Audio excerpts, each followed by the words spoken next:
প্রথমেই লাগছে গোটা ধনে, গোটা পানমুড়ি, তেজপাতা, শুকনো লঙ্কা, এলাচ, লবঙ্গ, দারচিনি, সামরিচ, সাজিরে আর জয়িত্রী। এই সমস্ত মশলাগুলোকে শুকনো কড়াতে আগে ভেজে নিচ্ছি। যখন গন্ধ উঠে আসবে দেখবেন সেই সময় নামিয়ে নেবেন। বেশি কিন্তু ভাজলে মশলাটা চলবে না, পুড়ে যাবে। আর আমি বড় এলাচটা দিতে ভুলে গিয়েছিলাম, সেটা পরে আবার গরম করে দিয়ে দিলাম। আমি এখানে হামালদিস্তাতে মশলাগুলোকে গুঁড়ো করে নিচ্ছি। যতক্ষণ কি এই মশলাগুলো গুঁড়ো হচ্ছে ততক্ষণ কি আমি আগে কড়াতে সাদা তেলে সিদ্ধ করে রাখা এঁচড়টা ভেজে নিচ্ছি। তো এঁচড়টা লবণ আর হলুদ দিয়ে ভেজে নেব। লবণটা আগে যেহেতু সিদ্ধ করেছিলাম সেই জন্য অল্পই লবণ দেবো। লাল লাল করে এঁচড়টা ভেজে নিয়ে এলাম।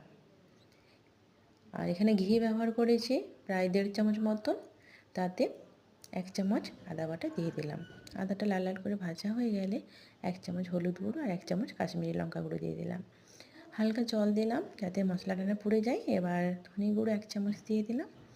ধনে গুঁড়োটা দিয়ে একটু ভেজে নিচ্ছি। আর এদিকে মশলাটা যে গুঁড়ো করে রেখেছিলাম সেই মশলাটা দিয়ে দিলাম, একসাথে দিয়ে ভেজে নিচ্ছি। আর এদিকে আলুকে লবণ আর হলুদ দিয়ে সিদ্ধ করে রেখেছিলাম, সেই আলু সিদ্ধটা দিয়ে দেবো। আর ভেজে রাখা এঁচড়টাও দিয়ে দেবো। এখানে আমি গরম জল ব্যবহার করব। গরম জল দিলে রান্নার টেস্টটা কিন্তু সম্পূর্ণ অন্যরকম হয়। তো আপনারা চাইলে গরম জলটা ব্যবহার করতে পারেন। তো এটা দিয়ে দিলাম। আর 10 থেকে 15 মিনিট মশলা কষানোর পরে একটু জল দিয়ে ফুটিয়ে নেবেন, তাহলে কিন্তু খেতে ভালো হবে। মাছ, মাংস, ডিম কিন্তু আপনার খেতে ভুলে যাবেন, এতটাই ভালো লাগে এই নিরামিষ এঁচড়ের তরকারিটা। গরম গরম ভাত বা রুটির সাথে পরিবেশন করে দেখুন, খুব ভালো লাগে। টাটা বন্ধুরা, দেখা হচ্ছে নেক্সট ভিডিওতে।